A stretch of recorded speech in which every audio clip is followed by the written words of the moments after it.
লবণ হলুদ মেখে ইলিশ মাছগুলো ভেজে রেখে দিয়েছি। পেঁয়াজ ভেজে তার ভিতরে একে একে দিয়ে দিচ্ছি রসুন বাটা, জিরা গুঁড়া, মরিচ বাটা দিয়ে একটু সুন্দর করে নাড়াচাড়া করে নেব। আরও মশলা দেব।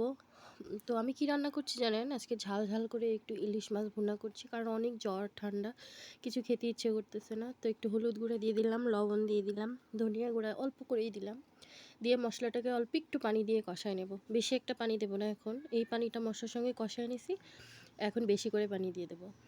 তো বেশি করে পানি দিয়ে যখন পানিটা বলক আসবে ওই পর্যায়ে দিয়ে দিলাম মাছ।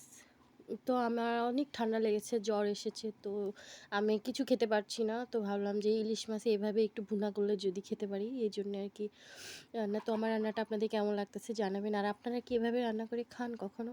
এই তো জাল দিয়ে দিচ্ছি, ঝোলটা একটু টানাই নেব, অনেক বেশি ঝোল রাখবো না, ভালো লাগবে না। আর ঝোলটা নিয়ে গেছে, এই যে সেই লাস্ট পর্যায়ে নামাই নিলাম। দেখেন তো কেমন হয়েছে কালারটা। আমার জন্য সবাই দোয়া করবেন, ভালো থাকবেন, আল্লাহ হাফেজ।